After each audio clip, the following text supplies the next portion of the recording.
Good afternoon, everyone. My name is Charles Neal, and I am the president for NAMIC Atlanta. NAMIC standing for the National Association of Multi-Ethnicity and Communications. And I am honored to co-host our second annual Executive Leadership Series event in conjunction with WIC Southeast, WIC standing for Women in Cable Technology. And this year, we're focusing in on how systemic unconscious bias impacts the workplace. Now, we like to all believe that with all of the allyship that has been exhibited over the past year, 18 months, that we're all good. But the reality is that unless we're all the same race, we're gender neutral, the same age, we share the same religious beliefs, maybe the same height, weight, shape.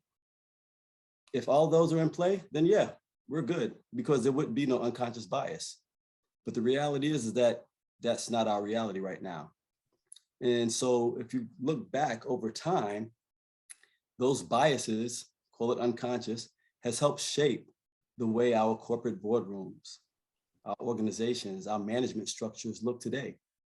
There are a lot of people who are in denial, but in that denial, all they have to do is look at some of the corporate boards or look right and left to the management structure that they have in place. Mm-hmm.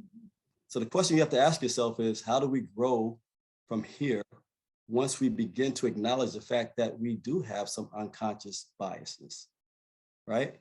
And the reality is as we take the out of conscious bias and make it conscious, what do we do to move forward?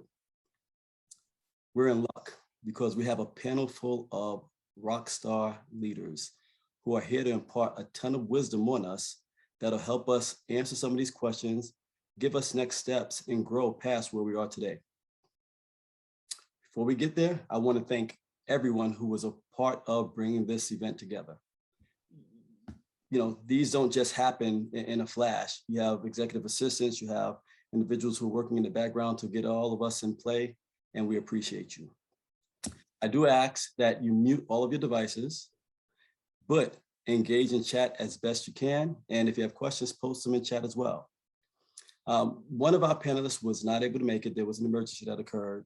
And so Veronica Molina will not be with us today, but she is here with us in spirit, and we're going to make sure that we excel within this panel to illuminate the subject that we're talking about and to make sure that Veronica is proud of us as well. And so with that, I turn it over to Kanisha, and I ask that you please enjoy our event today. Thank you, Charles. Good afternoon, everybody. Thank you so much for virtually tuning into this event, but I'd definitely like to introduce our moderator for this lunch hour, Mr. Orlando Hampton. He is the Chief Customer Officer of Xfinity, and he is also the WIC Global Board of Diversity, and he's very passionate about diversity. So what better person to take away this panel? So Orlando, it's all yours. Thank you so much. Hello to everyone. I'm so excited to be here.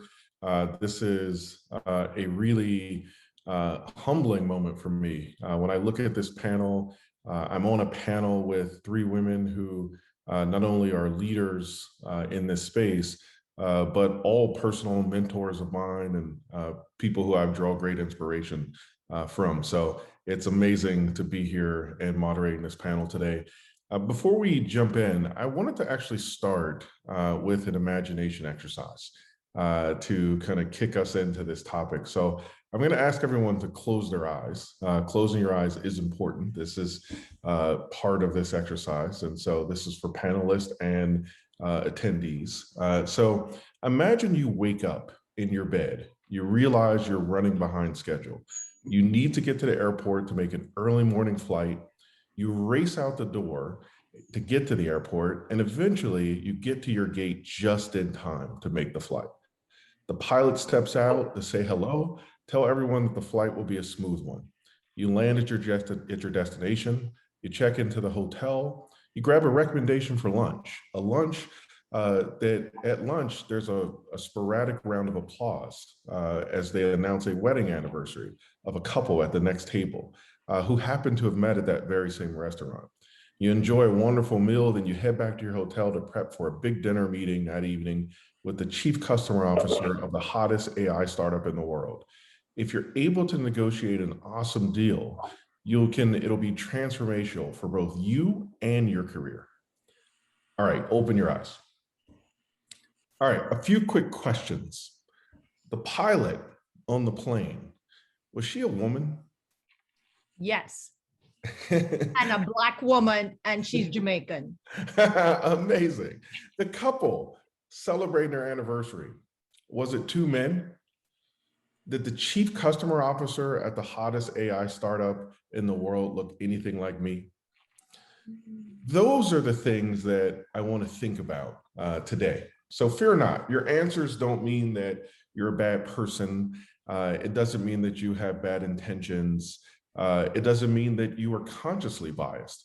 What it means is that deep inside your subconscious, there is a list of assumptions that you will go to automatically. Human beings kind of fall back to the familiar. We fall back to what we expect. And what we expect tends to be images that we've seen in the past, things that we've been conditioned to believe. And so you expect that your pilot was possibly a male. Maybe that reason is because 95% of pilots are male, and maybe every time you get on a flight, you're used to seeing a male pilot. So because you didn't imagine a pilot being a woman, doesn't mean that you as somehow have a bias towards women, but systematically your first reaction, it's not what you expect. What happens is when humans come across things that they don't expect, you feel anxious. There's an immediate response when you see something that is unexpected. It sets off a kind of a fight or flight reaction in your mind. And these kind of things make you feel anxiety, your blood pressure kind of goes up. There's a moment there. And so these feelings are very real.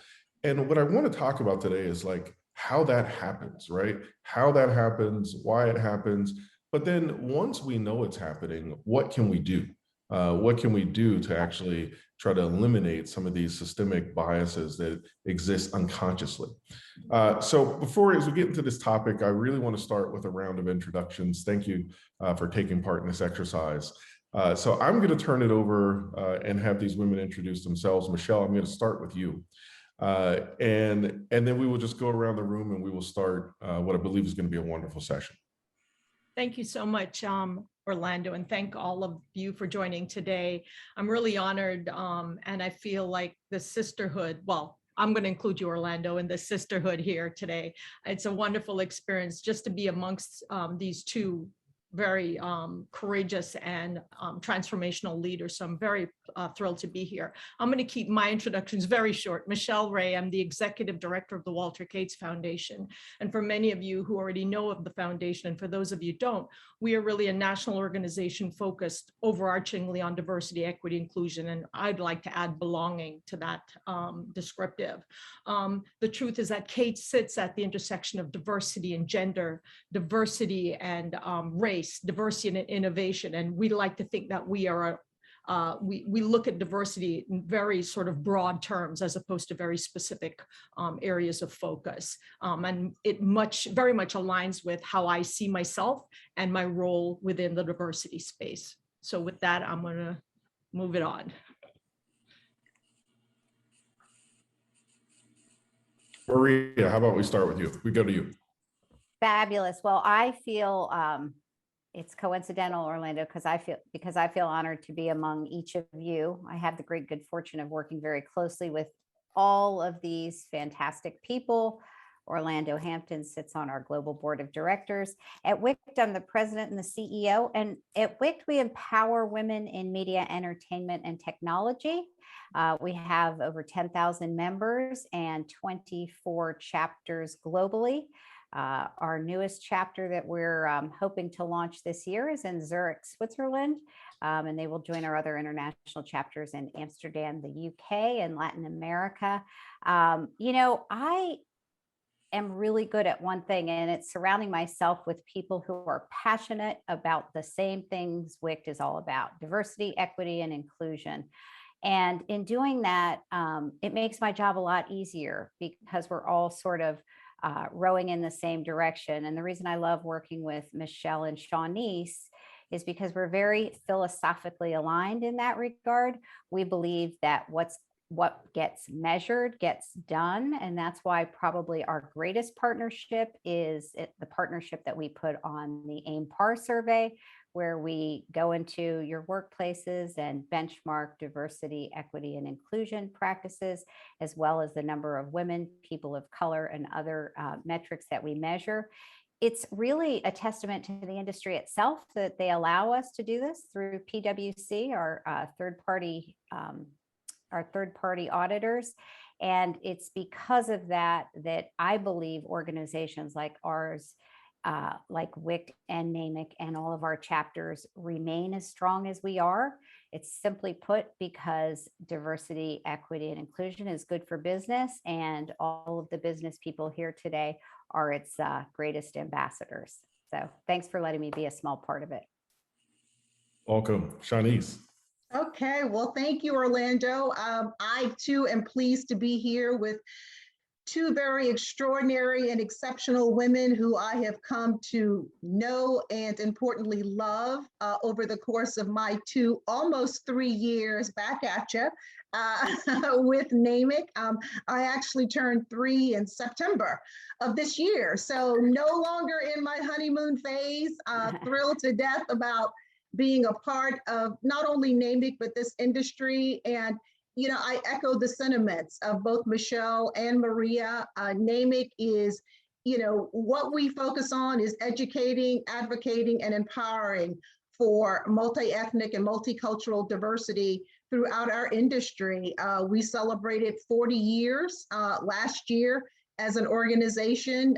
18 chapters are all across the US. Hot on your trails, Maria. We're going to be global sooner rather than later. More to come. That's not the subject today. But I'm just pleased to be here. You know, obviously in my capacity as president and CEO of NAMIC, you know, my focus is on diversity, equity, access, as well as inclusion. And, you know, I can honestly say, and perhaps this comes out as part of our discussion this afternoon, I have made it part of my personal life's mission to be a supporter and advocate for diversity. I've been a beneficiary, I've been a champion, and I've also been on the other side of what I think is the crux of our topic today in terms of different biases and what that means and what that looks like. So I'm terribly excited. Thank you to our entire virtual viewing and listening audience for being here with us today. And Orlando, I turn it back to you. Well, amazing. Well, look, I'm gonna try my best to stay out the way and let these women shine. I will throw the questions out and then we will go from there. How about Maria, if we start with you? My first question, and this is really for everyone on the panel, but we'll start with you, Maria, is one of the insidious things about unconscious bias is obviously that it bypasses conscious, rational scrutiny. So as a result, when there is a systemic bias that exists, you're not necessarily laying moral blame on some individual. You're not saying you are biased. What you're saying is that there is something about the institution or the environment that has created this outcome that is ultimately unfair.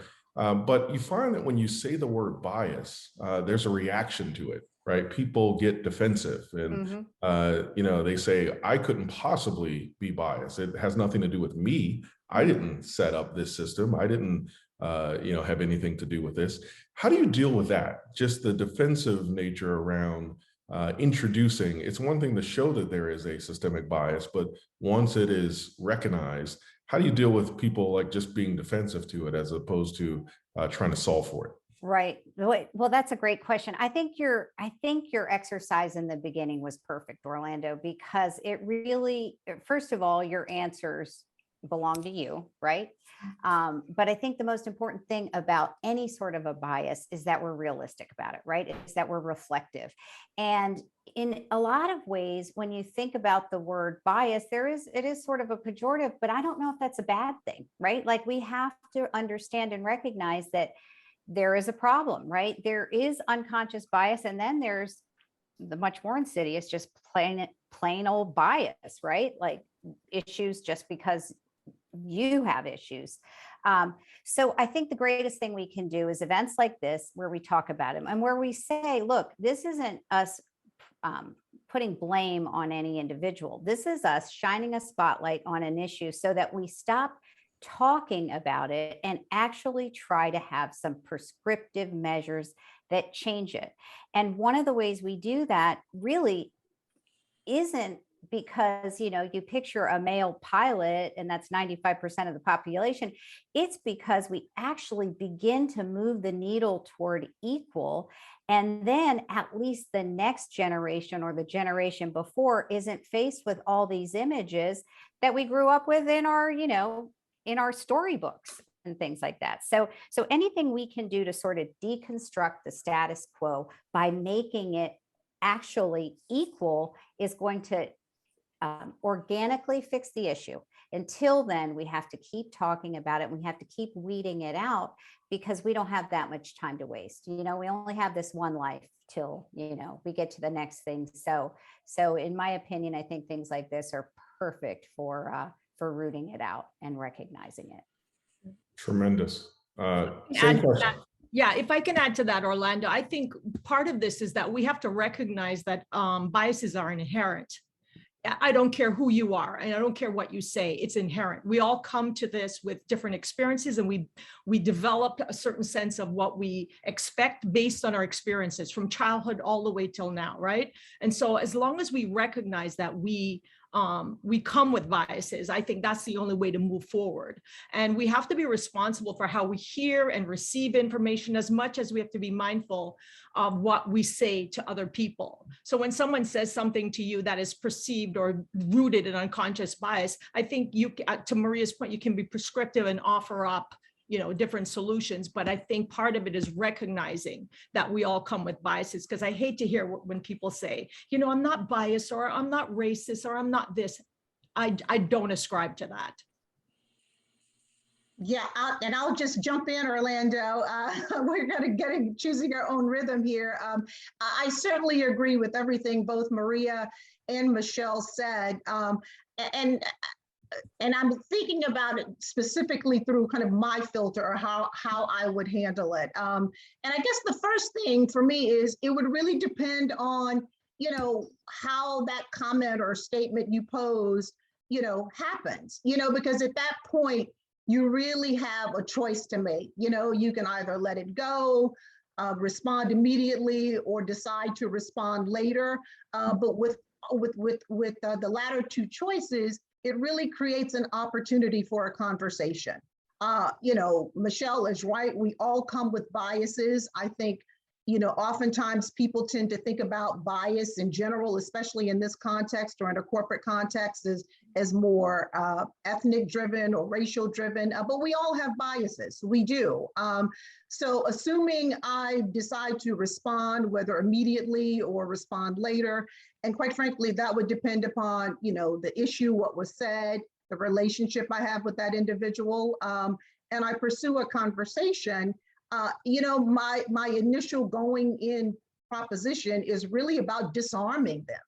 You know, disarm the person because it's natural for some to be defensive. And I would explain, you know, that the conversation might be uncomfortable for them. It may be uncomfortable for us. But it's important that, you know, we invite them into awkwardness, if you will. And I'm referencing the conversation, you know, while we try to get to the root of the behavior and the action together, because it's important that, you know, I communicate my willingness to understand their intent, but it's also equally important that they understand, you know, what the impact was for me. I mean, it really is all about starting that dialogue and encouraging that kind of back and forth, because we know biases exist. Okay, we all agree and accept that, but how do we move beyond bias is really rooted in the conversation, and the conversation to understand, to learn, and to grow. Yeah, this is really interesting. I just, in research of this, I was looking through like some of the data and statistics around this, and there was like some incredible things. I for instance came across this statistic: 14% of US men are 6 feet or taller, just 14%. Yet 60% of CEOs are over 6 feet tall. There is, so you either would believe that there's some huge correlation between height and leadership, or perhaps there is some somewhat irrational connection between height and security and comfort. And so, this is something that I know, Michelle, you and I talked about offline around, people look at biases as purely like, ethnicity and gender, but there's so many different, versions of bias and so many different things that people can be biased around. Can you give some examples of like, some of the other things and your own personal experience with it? Just places where you have seen kind of this systemic bias and your own personal experience in dealing with this. And then I'm going to go around everyone with that same question around your own personal experiences as well. Sure. And so, it's not that I'm not a woman or I'm not a person of color, but I of course, it's easy to talk about those things that are very obvious. You walk into the room, the person is, their gender typically, and what, at least you think what race they are. But for me, and just because I think I've experienced this a lot in my work, and I see a lot of affinity bias, and I try my darndest, especially with my own team, is to make sure that we're not all aligned around the same thinking or the same way of wanting to solve for issues. So affinity bias is one of the things that I work very hard to try to avoid. And for many of you who don't know what affinity bias is, it's really about surrounding yourself unconsciously, of course, with people who think, act like you, who will line up behind you at every time. And again, with that sort of thinking, you don't get innovation, you don't get new ideas. And so if we are all lining up with the people who think and act like us, nothing is really going to change or move the needle. And then the other biases, I think a lot of us, which is similar, but they have confirmation bias, we have conformity bias, we have a multitude of biases that we don't really talk about oftentimes. You mentioned the height stuff, a lot of, or just people who look a certain way, or cultural biases.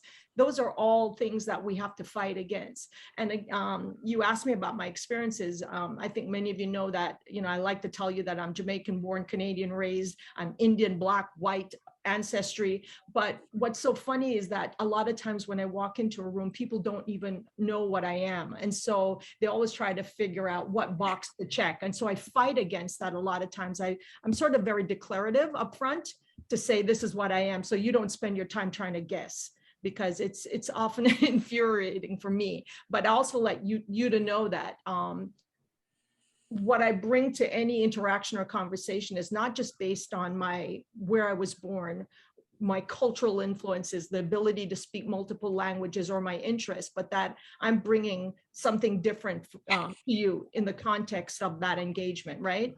And so again, I can point to very specific examples, but I won't, just because I don't want to call people out. But it's just been interesting for me how I show up in a way that I make sure I meet people where they are. I think it's really important that I do that. Yeah. Excellent, tremendous. Maria? Oh, Maria, I think you're on mute. Sorry, I'm still working from home, folks, and I have a dog who loves to bark whenever it's my turn to talk. So that's my disclaimer.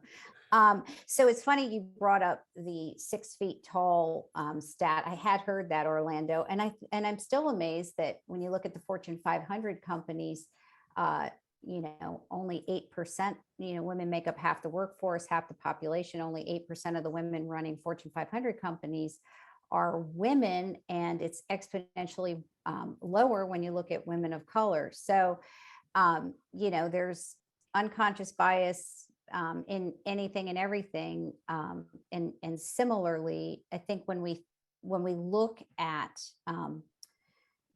examples of how that shows up, I like what Shawnee said. I mean, I like what everyone's saying, of course, but I think the most important thing you can do is say, this is how this situation made me feel, or this is how this instance made me feel. And a lot of times, we have to even say to ourselves, am I being too harsh, or would this individual have done this or said this to me or felt this way about me if I were a man, or if I were taller, if I were, to what Charles said, shorter, thinner, whatever, look, the beauty of the universe is that we're not all the same.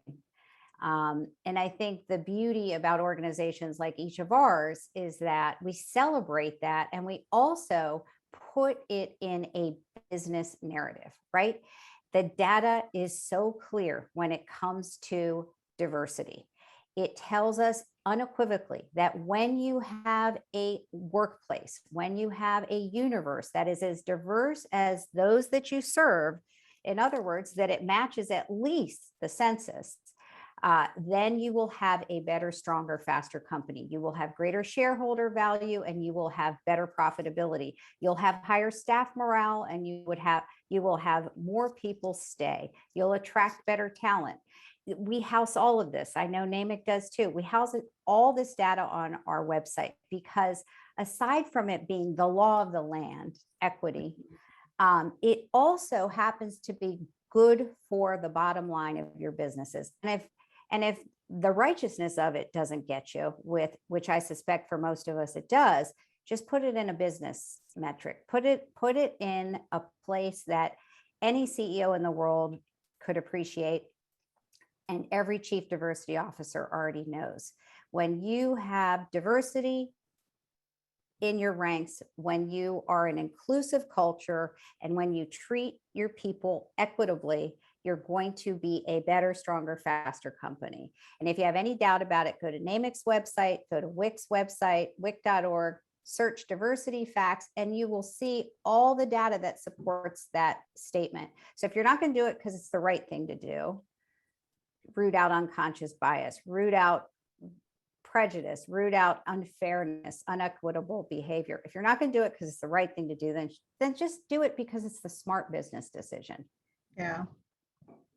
Yeah, I agree with that. Well, I agree with everything that's been said. And Orlando, I will respond through kind of a personal filter, and being being the newest person to the industry, certainly as part of this panel. And for those who may not know, I mean, my primary career was in corporate America, when it spanned 22 years.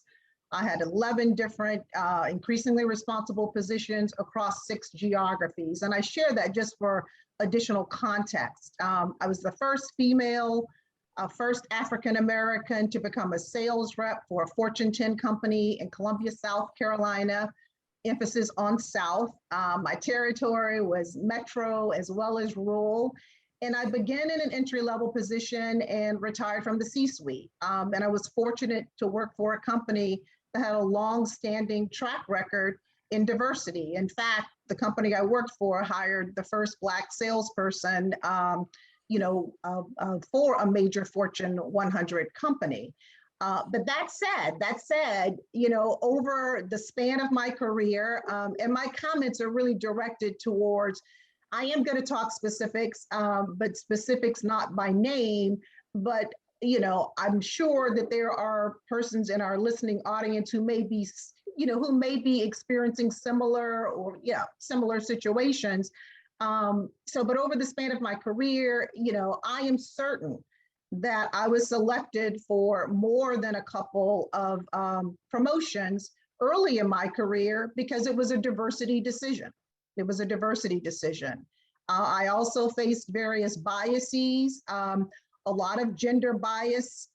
In fact, as a sales rep, I can recall one of my customers who stated, and I'm going into the store, the account, making my first call, is, brand new to the company, brand new to my territory. And, the owner of the store said to me, he says, do you realize that some man doesn't have a job and cannot feed his family because I had the position? And I was just, kind of blown away by that, and he said he didn't want me in a store. I promptly packed my stuff and I left. and I immediately closed the account. And, which was obviously to his loss. I mean, Maria mentioned the bottom line. I mean, obviously we believe and subscribe to the notion that diversity helps the bottom line. Well, not subscribing to being a diverse individual and embracing diversity can also have a negative impact. So kind of the outcome of that story was, after a year of losing out on, major promotions, seeing a lot of the business shift from his retail store to, his competitors, his neighboring competitors, he eventually called, got in contact with the company and requested that we reopen his account. And that happened, and I was still his sales rep. Other incidents included, being told more frequently than not, oh, you're so articulate, which can be construed, as quite frankly, Black people or African Americans not being so articulate and incapable of having, competent conversations, or, you're so confident. It's like, so what does that mean? You show up as a professional, you're given a job, one should be confident. And, these were comments made, I think signaling that I perhaps was being too forthright or too bold, in my comments when, my male counterparts in the very same meeting, in the very same room, were responding in similar manner. So those are just some of the examples. It manifests itself in a lot of different ways. And again, sharing that because, I imagine several in our viewing audience have, these experiences, and it's important to know that we as leaders, certainly with the mics today, or the MICs, as I'm told it's now pronounced, have all been there, and, as they always say, there's nothing new under the sun. So I'll stop there. If I can just add something to that, Orlando, I Please. saw that you typed something in the chat, and thank you so much for outlining that. I think somebody had a question about what is an affinity bias, but the truth is that I've experienced it in the way that I was amongst a group of folks that went to Stanford University, and they were all helping each other and talking about their experience at Stanford, and everybody was so aligned. And then I was sort of the lone wolf on the side. I couldn't really add to the experience at Stanford. And so I had to insert myself in there. It was so funny because everybody was so engaged and so like of the same mindset. And I've heard others, talk about, oh, well, we all went to this college or that college. I experienced it with my friends that go to Howard University. Everybody is just like, as if their experience at Howard was like the only experience. But, it was just interesting how that affinity bias can help your friends and those in your circle to get jobs. And also, if you think about it beyond just getting the jobs, how they can help each other within the jobs, whether you're performing well or not, because there's that alignment and that affinity. So thank you for outlining that in the chat. No, Yeah, and I know we're going to get back to you in a minute, Orlando. It's no worries. But I neglected to say that I was a beneficiary of corporate executives being tall. The corporation I worked for, every single executive was, no shorter than 6'2". And the fact that I was a tall woman, again, we have to look at all sides of bias. While, I gave examples of being impacted by it in a not so favorable way, there quite frankly have been times where I've benefited from bias. Doesn't make it right or wrong. It's just, I think somebody said earlier, Michelle and or Marie, it's a part of who we are. It's a part of who we are. Okay, Orlando, back to you. I love it. I actually, you've come up with some really amazing things, and it made me think of kind of a personal thing. I was like, let me ditch my questions and get my personal questions in now that that I can ask this incredible group. So my question is that, and I find myself struggling with this. When people make an assumption about you, an incorrect assumption about you, I'm wondering how each of you deal with that in the moment, right? Like I think about, Shanice is someone who is so well accomplished that like even being the CEO of the Congressional Black Caucus Foundation didn't make its way into her introduction, which I find amazing. I would bring that up every moment that someone asked me my name. But Checks in like the mail, Orlando. this is something that surprise happens to me fairly frequently. I recently was in the elevator of a building that I lived in for 3 years, and one of my neighbors was asking me what was the issue in the garage, and I was like, I really don't know. And then I realized that he thought I worked in the building, and that I was like there to fix things. And I'd been there for 3 years. I'd seen this person like, all these times. And I often wonder, like, should I address all of those things? And I can tell you my own experience. Sometimes I do, and sometimes I just allow it to to just go, and I go on about my day. But I'm curious as to for you women, like what do you do in that situation? How do you guys address a situation when you are you're clearly being misperceived? Well, I'll jump in first. And my answer is similar in that it depends. I mean, I think as with every situation, it kind of depends on the situation. But more often than not, I engage, and I would say if I was asked what's going on in the garage, and I said, it's a great question. Do you know, or why do you think I know? And look, I'm able to do this by years of experience and probably being too passive, but engaging them in a conversation in such a way that what they get to the realization of what they asked me and how, quite frankly, dumb it probably was on their own, just by virtue of the conversation. And for me, it's, never lose an opportunity, and it's never in a confrontational way or way that makes anyone feels uncomfortable. It's how do we make people think? I mean, if you can touch someone in that way, whether through, asking them a return question or somehow just asking, creating a situation where they are self-reflecting about what they said and what that means, that's a critical takeaway. And you generally can tell, I mean, not always, but you can generally tell by the expression on their face or, how they leave it or how they move away. And for me, that, that's a measure of success. I think too, Shanice, you put a very good point on it. I mean, how I used to deal with what I would consider an unconscious bias or just flat out bias versus how I do now is very different. So depending on who's in the audience, I would say this. I would say that never miss a good opportunity to teach somebody just how narrow-minded or myopic their world is. Right. And I don't think there's anything wrong with doing it in a way that is a little bit, galling, because I do have to say, even though we have a long way to go, to make that kind of an assumption, when I look at you, Orlando, I've been to your penthouse, and that's, I mean, you belong there, my friend. So the point is, I think Shanice is right.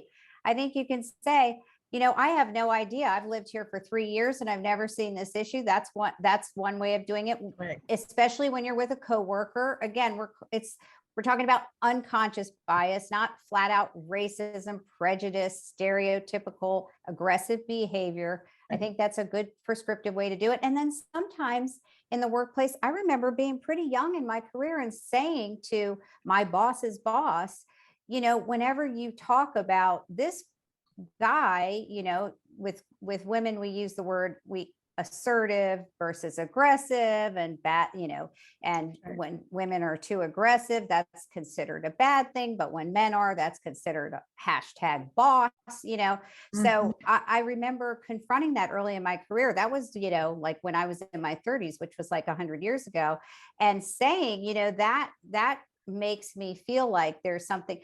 And he was just floored. I mean, he just had no idea. And I remember at the time it was a little bit scary to do it because he was a lot older than me and a lot more senior, but it was truly a bit of an awakening for him. So I think at the heart, what we're talking about is people who are put in sort of a sociological reality.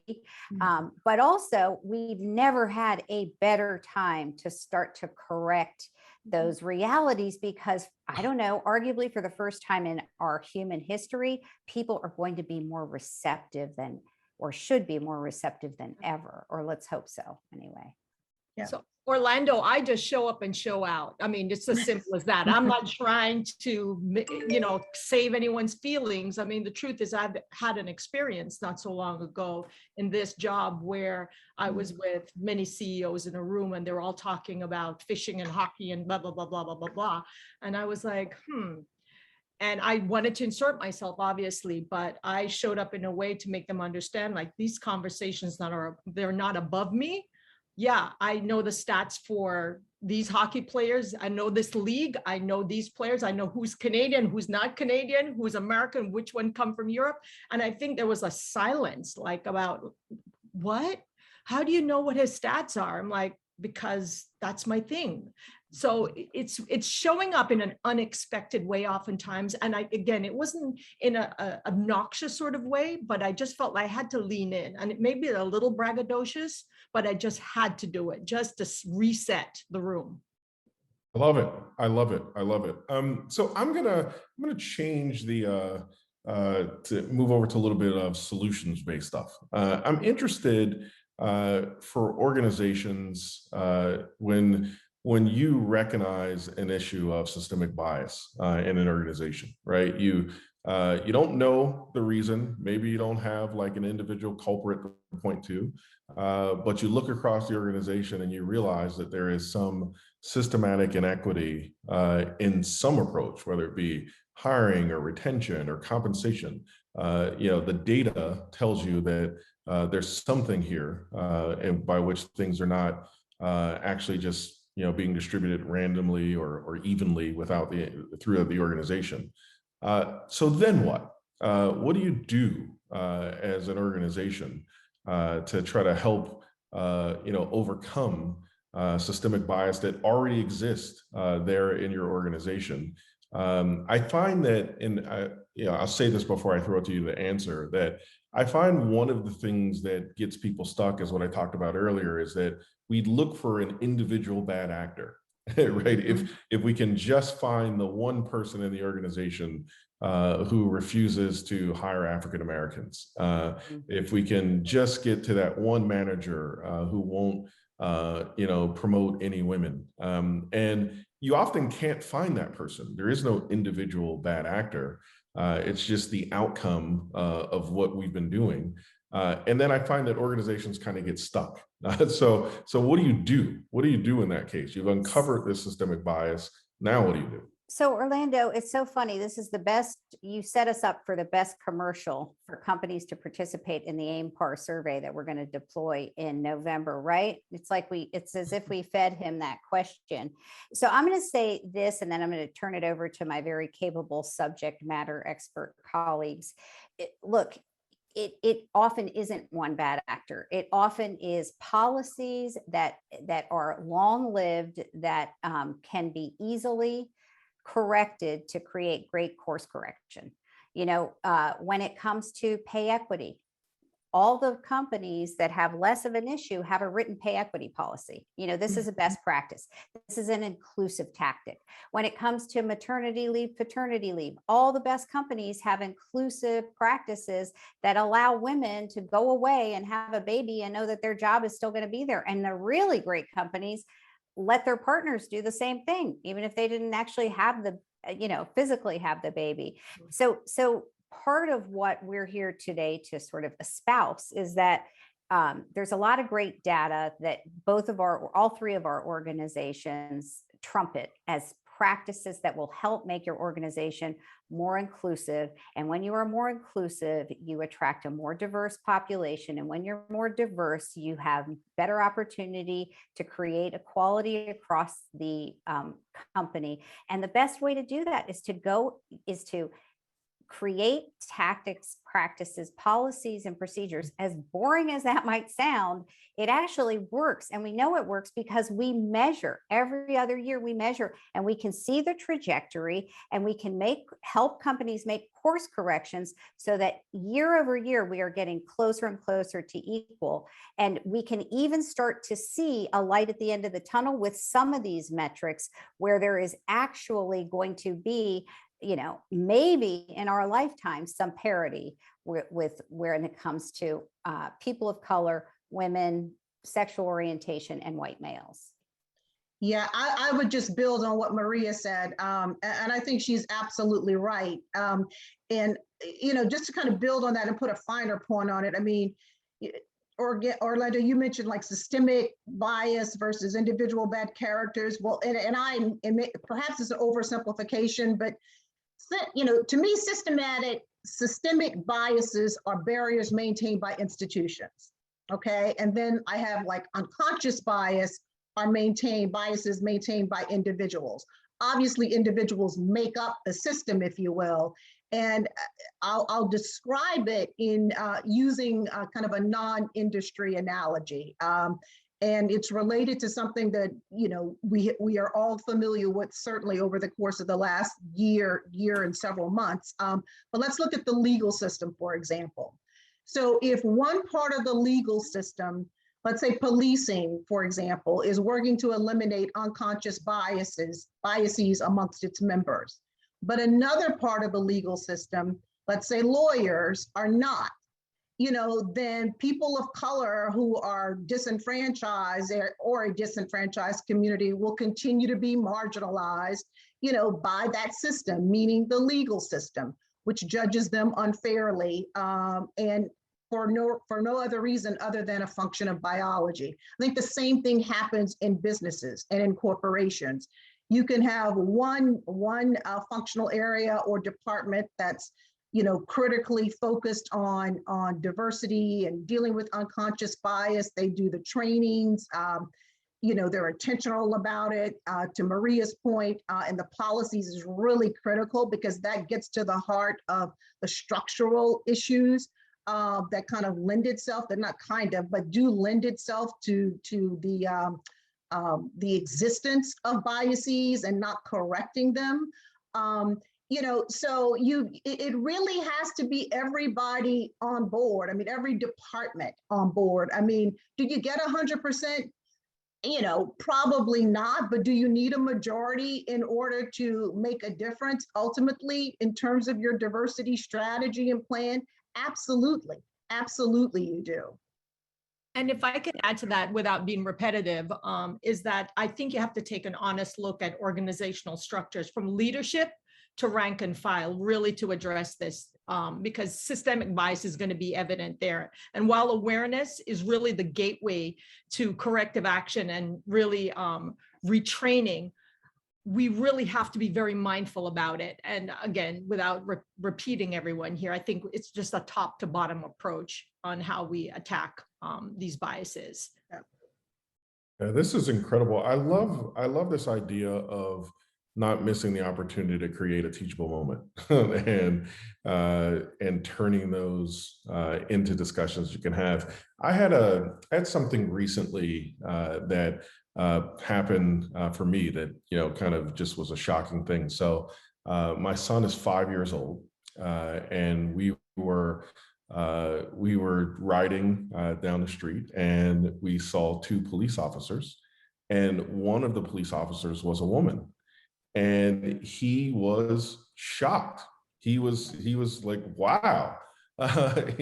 He's like, that police officer is a woman, right? And it was interesting to me that at 5, he had already like gendered police officers. I had no idea where he got that from. It's not like, it's something that I had told him. Like, I was like, where is this coming from? And I used it as an opportunity to explain to them that, oh no, you know, lots of people can be police officers. And I found that it was like an excellent teachable moment.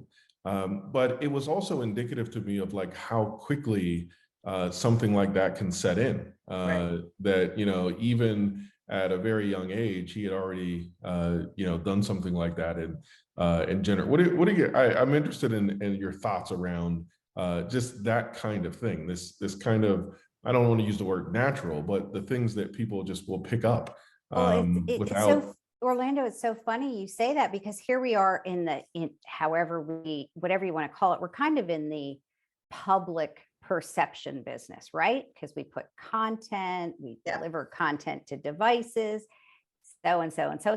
And then before that, like before your son is watching television, he's playing with toys, he's reading books, right? And then you've got the games and the gamers and everything that they see in Call of Duty and all the other things that are out there. I think it takes the conversation past the workplace and into this, you know, just the communities that we're in. You know, it's a great way of reminding people who are part of this panel that not only do we have this obligation inside our own workplaces, but we affect public perception, public opinion, stories, PSAs, we green light, red light. I mean, this is a powerful medium. I mean, it is amazing what kids like yours can see or not see when we don't have the same diversity in the newsroom and in the writer's room and behind the camera as we have in front of the camera.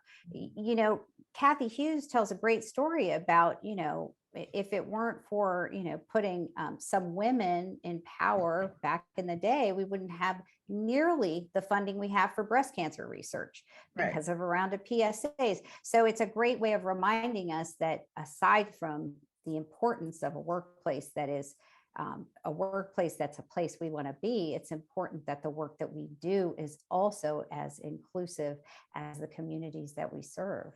Right. Yeah, I agree with that.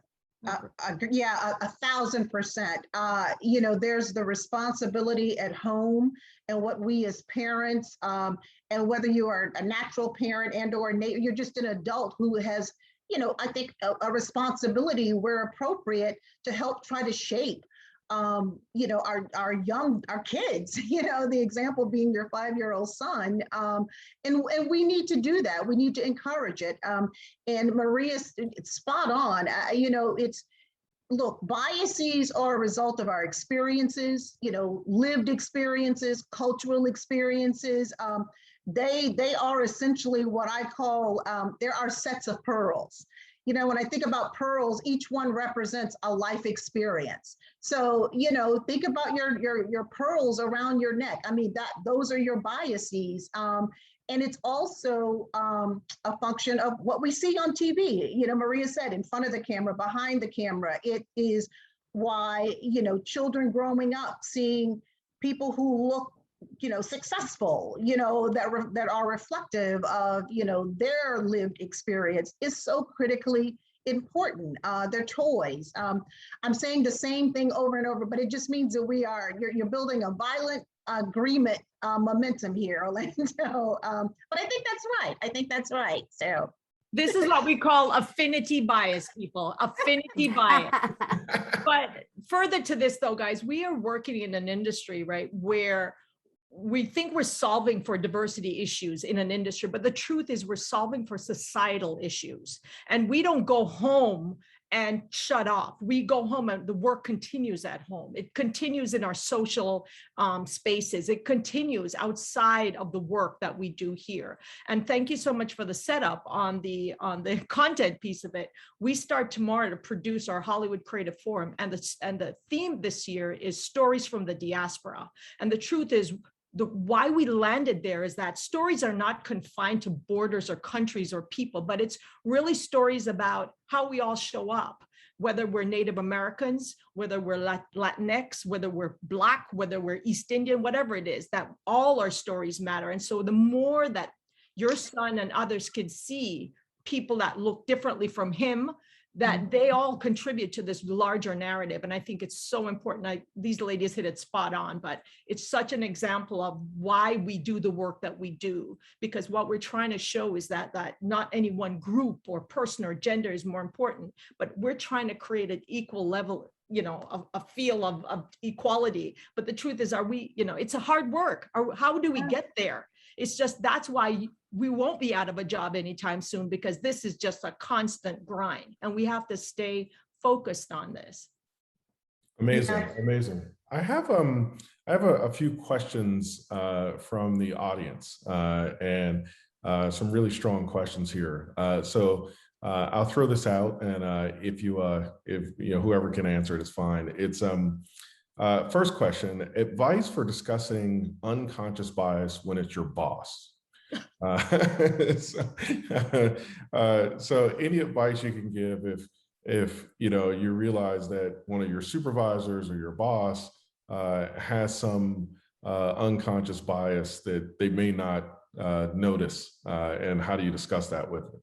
Yeah, I'll start. And I think first, it's a great question, but equally so, I think it's a phenomenal opportunity. Look, earlier I said, whenever we're faced with that, we have to make a decision, let it go, engage, not engage now, engage later. I firmly believe that is a conversation you definitely want to engage in.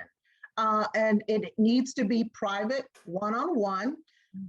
Ideally, it is around a specific issue and example, because again, the focus is not only to get into the conversation, but you also want to make sure you're disarming your boss, and the disarming is a critical piece of it, because you want them to be receptive. Both parties need to be receptive to the conversation, acknowledge it's potentially going to be awkward.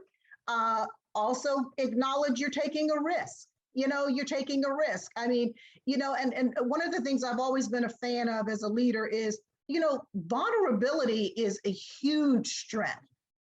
And I think my colleagues, especially as co-women leaders, women struggle with that sometimes. I grew into that philosophy as a female leader, because you never wanted to demonstrate or show what might be perceived as weak, or you couldn't, but use that as a strength. I mean, it's a huge strength, because you are able to connect with people and touch people in a way that otherwise you would not. I mean, and that's just a human relations issue. But again, approach it and focus on the impact.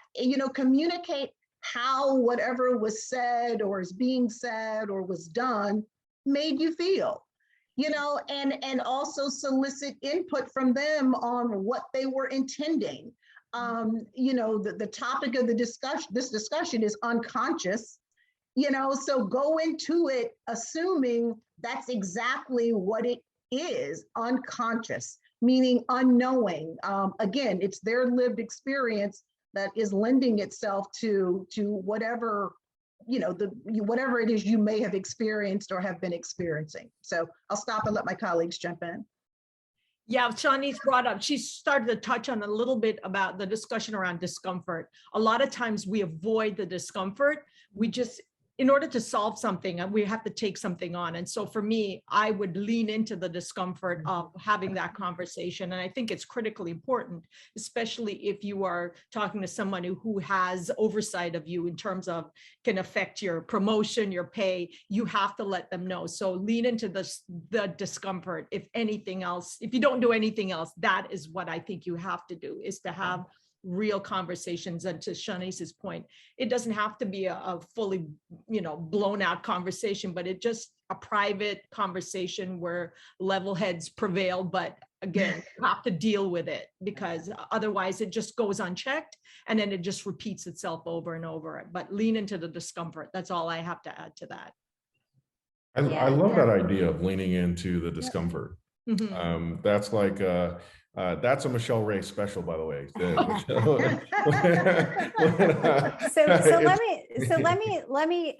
Let me add this one little morsel to it, because sometimes it's not even just confronting a boss. It could be, you know, confronting a Yep. neighbor or confronting right.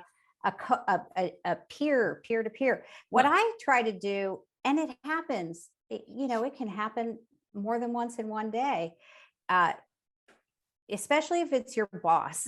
Yeah. First of all, know this, likely your boss would rather hear it from you than from their Right. boss. That's a good point. Yep. The other thing is, and they probably rather hear it from you than a colleague, you know, than someone who's on their, you know, equivalency in terms of their title. Mhm. The litmus test for me is always like this, and this might be my ethnicity, I don't know, but if I walk away and it sticks in my craw for more than a day, I know I need to confront it. Yeah. You know, if it just goes right, if I forget, then okay, maybe that was, maybe, you know, another time, another day, or maybe I misconstrued. But with me, if it sticks there, and then it's good that I walk away, because especially if it can be contentious, it's better for me when I sleep on things, because the same holds true for, like, if you're going to email someone or text them, it's better if I let a little time or space go so I can decompress after the instance. But by all means, I agree with everything Shawnice and Michelle said. It's a great opportunity to make it better for, you know, when you're gone, when you're onto the next thing. It's a great, the worst thing that happens when this was rampant during the Me Too movement. So many people left organizations, and you would never blame them for what they were leaving. The Right. people who stayed and tried to fix it were the ones who were creating the inroad. Now, I'm not judging anyone. I don't, you know, but what I'm saying is, if you can change the inroad, you are going to do exactly what all of this is about. And that's just leave the world a better place for the Grants of the world and the Olivias of the world and the Jordans of the world, all of our kids, so that they inherit a better place than we did. Yeah, I have to say, I mean, Maria, your point about, you know, it's staying with you a day or leave, I think it's a really important point. You know, because, you know, I talked a little bit about the decisions, because, you know, engaging or not, I mean, it's all based on the decisions, but an important part of that is, you know, deciding what you're going to allow the situation to take from you, or what you'll take away from the situation. But also, or equally important, is what it'll take from you. Yeah. You know, because yeah. if something is with you a day or more than a couple hours, whatever your barometer is, then, you know, I mean, it's bothering you. And there are studies out there that talks about the, excuse me, the human toll that unconscious bias has on individuals, you know, and especially, you know, people of color, or those impacted more often than not, populations, because they let it go, they don't deal with it. So you need to be aware that as an individual, understand what it's doing to you. You may think the path of least resistance, and I love lean into it. You know, my philosophy is always get comfortable being uncomfortable, because that's the only way you're going to move. And that's the only way change is going to occur. You've just got to do it. You've just got to do it. So. No, incredible discussion. So this next question is an interesting one. I spent a fair amount of time thinking about this. How do you respond to non-persons of color who feel negatively impacted by the current priority on diversity initiatives? And I think this can go beyond ethnicity to, I mean, you know, with the Me Too movement, there was another side who felt like, oh, I'm not, you know, getting this role because, you know, I'm a man. And I wonder how you ladies would, how do you respond in that situation where someone feels like, you know, what, you know, people are calling improvements, or, you know, getting the right kind of attention, if people feel negatively impacted by that? Well, I'll jump in. Again, it depends on the situation. And it also, for me, depends on the relationship I have with that individual. And I think it's also important to acknowledge, inherent in your question, Orlando, you know, there are some people who are resistant because they believe that they are at risk, or may stand to lose an opportunity. Again, I would, for me, it's always about the dialogue, starting with the conversation, with the goal of trying to raise awareness of what I, have obviously intuited as biased behavior, seek to understand, why they believe diversity is an us, for us, and not them, kind of a filter. But I would also incorporate, data, try to appeal to their rational nature, company stats. Maria mentioned this earlier, and what the proportional makeup is for, whether it's men and women, different ethnic groups. And I'll also plug our AIMPAR survey, which Maria did earlier. But that's hardcore data and information that one can look at. And then once you understand that, then look at how you compare to the world at large, and especially the world in which we operate or which the company operates in. I would then appeal to their emotional nature. Think of examples where, not everyone is included equally. An office party, let's say, that was held off site, and one of your colleagues is wheelchair bound, but they arrive at the establishment, they don't have an on-ramp access, so this individual has to turn around and leave, or a hearing impaired colleague who's having trouble following a conversation on Zoom. And then finally, I would try to approach it from a peer perspective, meaning not me as the peer, but think of a peer for the individual I'm having the conversation with. And I would like to plug, it's a book, and I think it's phenomenal, and some of you may have heard about it, but the author is Robin DiAngelo, and he authored the book White Fragility. And it's why it's so hard for white people to talk about racism. He's a white male. And so when I say peer perspective, it is through his filter, because non-African-American, Indian, / all the things that I am, Michelle is too, as is Maria. One thing I am not, is a white male. So I can appreciate and hear that perspective and filter. And Robin is a she. Thank you, Julie. You're so right. And the chat box.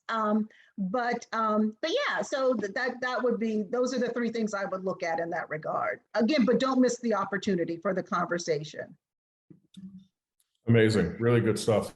If I can add to that for a moment, if you don't mind. Of course. The way I approach it is, especially if it's a white person that I'm dealing with, is that, when you're born into privilege, you're not necessarily aware of the advantages that you have just by virtue of your birth, right? So when you're not sympathetic to the disadvantages that others experience by virtue of their circumstances or their birth, I think you have to appeal to their humanity, because privilege is not assigned to people for being good or deserving.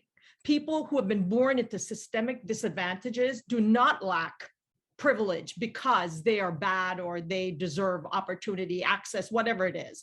And the diversity issues I think you were referencing earlier in your question are just a small gesture in light of the monumental socioeconomic and mental trauma that First Nation, Black and Brown communities and people have been dealing with forever until here we're in 2021 and still continue to deal with, right? So I just appeal to people's humanity. And in fact, what I think Shawnee's just said it, we are all intersectionally sort of attached to each other because nobody's any one thing. We're all a derivative of many different things. And I think it's really important, again, for us to appeal to people's humanity, especially when there's pushback against programs that are designed for people of color or women. I'm constantly defending in my interactions with people, whether inside of my job or outside of my job. So I'll just add this and then, because it's another great question. So the Black Lives Matter movement, Me Too movement, Time's Up movement, Stop Asian Hate, Love is Love. I mean, we can almost remember when these started, right? Because it's not been that long. Okay.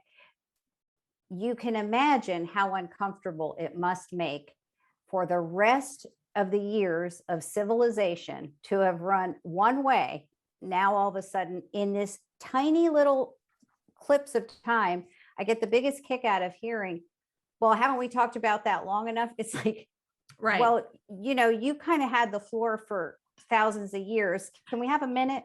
You know? So I get that it's an uncomfortable space. I totally understand that.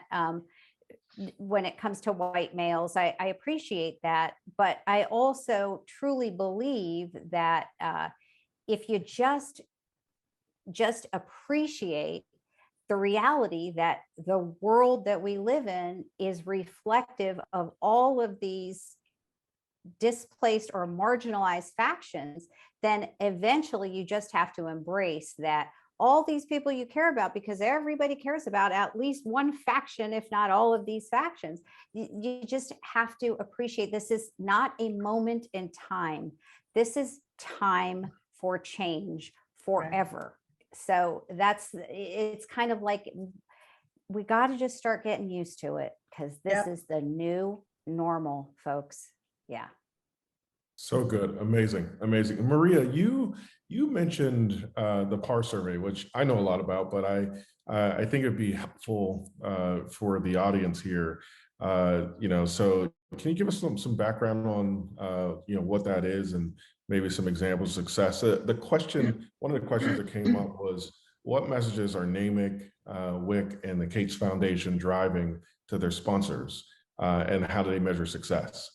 So I think it's a good place to talk about the survey and any other points around that. Absolutely. I mean, I think it is pretty remarkable, and this isn't just a shameless plug for our sponsors. I think it's pretty remarkable that all throughout the pandemic, when we literally just pivoted and took everything in-house and did everything virtual and couldn't do our brick and mortar events, by and large, they all stood by us and said, you know, we know that we're not getting the same level of, you know, benefit or value or whatever, but we're sticking with you. And it allowed us, because that's, you know, that's a lot of where our bread and butter comes from. It allowed us to continue to provide the service and benefits that we provide to the industry. I think the most important thing that we do is in partnership with NAMIC. We is underwritten by the Cates Foundation. That's this trifecta you see here. And it is the AIM-PAR survey. And what that does is we use a third party statisticians, if you will, and they go into your organizations. We represent about 77% of the full workforce of our industry, with people who participate, with the companies that participate. And not only is PwC, the administrators of the survey, giving companies individual scorecards, if you will, telling them how they fare from one AIM-PAR survey to the next. They're also doing two other things, telling these organizations how they fare against national averages, international averages, and other industries at large, but also giving them recommendations that they can make prescriptively to change the trajectory of their own scorecard. I mean, that's valuable information, especially if you go back to slide 1, which is data is power. The data tells us that diversity, equity, inclusion is good for business. So by measuring it, we're able to give them a lot of tools to help them enact practices or reclaim practices or adjust practices that make their diversity, equity, and inclusion tactics better and stronger than they were last time we fielded the survey. Well said, Maria. Participate, right, Shawnice? Absolutely. It's free. It costs us a fortune. That's costs right. Cates a fortune. I was about to say, Takes a ton of our time. Takes a lot of our resources, and we hand it to you for free because we know that what gets measured gets done. Yeah. And we're about to undertake or launch a campaign so that we want to ensure that everyone in the industry, companies across the industry, are participating in the survey so that we can get a broader spectrum of companies participating, whether you're small, large, or anything in between. And that, you know, we continue to develop these metrics so that it's not confined largely to a small group of companies, but we just want to encourage everyone. You'll see it in the next week or so, I believe, Shawnice or Maria. Yep, that's right. And it's commit to be counted. So look for it on social media coming your way shortly. I think next week we launch it. So if you haven't, or your companies haven't, or you don't know what the status is, check with your HR departments to ensure that your company is indeed a participant in the survey. Excellent, excellent. Commit to be counted. Mhm. That is, I like it. Commit to be counted. That's catchy. That'll stay with me. Excellent. So look, we're doing incredibly well. This is a tremendous discussion. The audience is heavily engaged. It looks like people are excited. There was a lot of discussion in the audience around this Maria Taylor story, kind of a current event. Maria Taylor was, she is now, I believe, a broadcaster for NBC. She was with ESPN. And one of her colleagues had been caught on kind of a recording that kind of aired publicly, essentially suggesting that Maria may have got that role because of her diversity, her ethnicity. And I think this kind of spoke to what we talked about is like, what about when other people feel, impacted by these initiatives? Like, how do we deal with these kind of things? Look, that's a current event. That's something that like happened in a specific case. But, I've experienced this in my personal life, right? So where, I have, I've unfortunately been the only African-American in a department or in a group. And I have found that in that group, I had somehow taken like 30 other people's jobs. It was like other people were supposed to have that job, but they gave it to me. And I was like, well, there's only one job. How many people could I really replace? but those kinds of things No wonder happen. you're so tired, Orlando. It's the truth. But Shanice, Yes. you hit on something very early on in this discussion that really resonated with me. And that was the idea of, hey, guess what?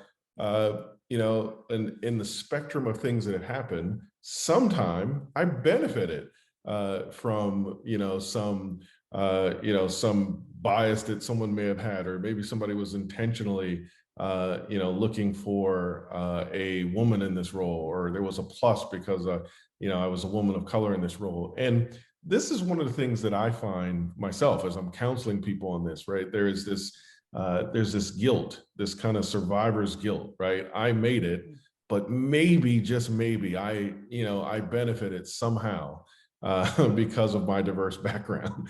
How do you counsel people on essentially letting go of that guilt, or what is the way to deal with that? Gosh, great question. I view it as an opportunity. I think I even said earlier, in the conversation, I know that I've been a diversity hire. I mean, not a diversity hire, well, probably a diversity hire, and certainly received a couple of promotions because it was diversity. And I also knew, and the reason I knew at the time, that it was some of my colleagues were having some concerns about it, if you will, going back to the example of the Maria Rachel, I think it is, the ESPN story. Yeah. But again, Orlando, it's about choice, and I choose not to own it. Meaning I choose not to own those concerns or their concerns. Now, if they had approached me and indicated that it was a concern or what, I would have welcomed that and had a conversation with them. But for me, it was, I can't own, I'm the lone African-American woman. Okay, that's how I identify, but I'm a professional first. I was there building a career to be successful. So, look, there are a lot of different reasons why and how people get to different positions. I got there, for me, it was about being successful. And then once I got there, being able to make a difference. I'll never forget the very first large department I had or ran, it was like 100 people. Well, diversity was a huge, huge priority for me. So I made sure that my department reflected that. And I essentially carried the company in terms of the diversity stats and surveys. So, you know, look, it may have been I just don't own it. I mean, that's probably the simplest way to say it. I appreciate it exists. It's not that I'm not insensitive to it. Would welcome the opportunity to have that conversation with any colleague that wishes to have it. And then I would go back to kind of the data points, you know, the emotional piece, the peer piece, and, you know, diversity is bigger than race, it's bigger than gender. You know, it's about reflecting who we are as a company, and that needs to be reflective of who we are as a society, who we are as a world. Welcome that conversation and and would entertain it, but I am not going to own someone else's issues. I'm just not. I guess I'm leaning in like Michelle, you know, it's like. I would say this too. Is the reverse happening, Orlando? Do you see I was a whole about lot? to say that. How about that question? I didn't get the job because I was diverse. How about that question? Well, I Yeah. mean, I don't think there's a lot of guilt going on for people Not for who me. are, no, I mean, on the reverse side, Right. I don't think a whole lot of white males are feeling guilty about taking a job from a woman or person of color. Right. And Yeah. even though, you know, no one can appreciate or relate more to feeling, you know, like you were treated unfairly, perhaps that's why there is that level of empathy. But at the end of the day, I think that's part of this next phase of new normal, right? That it is about, it's about what you are holistically, you know, and diversity of thought is part of that too. I mean, Absolutely. I think that it's okay for us to be okay with it to be different now, you know, and I think your point's a great one and it's fair. If we can walk away with one thing from this conversation today, maybe we just walk away with the acknowledgement that we're going to start to be the change that we want to have change. And even though it may be scary, and even though we have to walk away, maybe sleep on it, and then come back braver and stronger and face it, that's maybe what our job is. Yep. Very good, incredible stuff. We're nearing the end. We're kind of racing towards our finish line here. I want to give each of you a few minutes for kind of a closing statement and your thoughts around this. This has been a really tremendous look. This is for everyone who is watching. You can, if you want to know the secret of my success, it's like having 3 mentors like this. Imagine how lucky I am. I can pick up the phone and call any of these women and get advice. It's kind of wild to do it with so many people watching, but this is truly an amazing event, amazing experience. So Michelle, maybe we'll start with you. If you know, just kind of a closing statement. What are your thoughts around just summarizing some of the positions here? You said so many great things. You know, I'm going to be like immediately telling people to lean into the discomfort as soon as this ends. That's a new hashtag. Yeah. If I leave with one thing, that's it. Right? And before we do, let's thank Orlando for putting up with Oh, these. definitely. Absolutely. What an excellent, Absolutely. talk about, you know, herding Yeah. the cats. Good job, And he's Orlando. always gracious. He's always Always. So Always. yes, thank you for that. And I don't want to belabor the point, but we started off this discussion around biases, conscious, unconscious, and everything in between, right? But the truth is all of this is enmeshed in a greater conversation on the work that we're all focused on, which is around diversity, equity, inclusion. And again, I love to throw in Kate's belonging into this, but the truth is we can't separate all of these issues. And that's why this work is so important. And for those of you who think this does not have an impact on our businesses, you need to think again. Maria always points to the data. And if you think this is all anecdotal, you don't believe that what we're talking about is relevant and important and affects the bottom line, I suggest you go to the data. The data does not lie. And the work that Marie is doing with respect to the gender piece of it and what Shanice is doing with respect to the race and ethnicity piece of it that's just a small part of it. The truth is it's so much bigger than this. And I'm so glad that we work in an industry where we can even have a focus, a singular focus around DEI. And look, I'm just, like I'm saying, I'm happy to be a part of this very interesting movement for our industry, but this is going to continue to change and morph over time. And, you know, we all sit at the intersection of all of this, and we have to own this space. So going forward, it's work that we just have to be intentional about. And again, you know, bias was our topic, but I think we probably pushed way past the bias discussion, because again, it's all enmeshed into this one big conversation around diversity, equity, and inclusion. Yeah. Amazing. Shanice. Yes. First, I co-sign everything my dear friend Michelle Ray just said. Agree with you 1,000%. This has been so rich and phenomenal. You know, Maria, Michelle, and I, Orlando occasionally, but you know, us girls are always kind of in each other's mixing in conversation, and they're always rich. And the opportunity to expand this conversation to this audience, I think has been really tremendous. And in terms of a final thought, I guess I would leave it with leave this with the attendees, and it's kind of inherent in the question about how do I approach unconscious bias conversation with my boss. You know, Michelle says, lean into it, agree. You know, I really can't stress enough how comfortable you need to be being uncomfortable.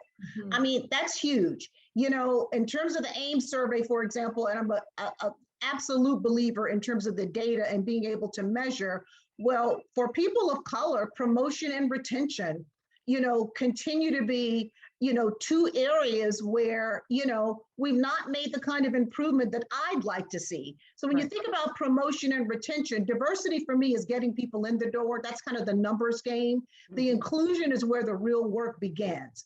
You know, that gets to the structural and other systemic issues that we've talked about, policies, you know, what kind of culture, what are we doing to exhibit to people that we not only want you here by virtue of you being hired, we want you to feel that you're really a part of this organization, this company, this experience. And I find too often, just anecdotally, in conversations with some of our folks that are leaving the industry, it's because they've encountered these kinds of situations and they've chosen, you know, and I said, it's a choice, let it go, you know, lean in right then and there, or wait until later.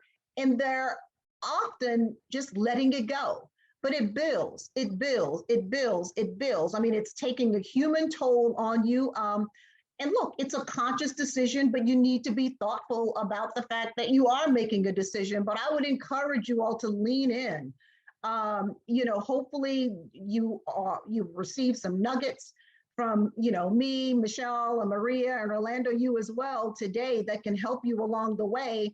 But it is certainly the reason why NAMIC exists, certainly why WIC exists, as is the reason that Michelle exists. You know, this is one point in time where we can have this conversation, but don't ever not consider us a resource. And I think my colleagues would agree with that.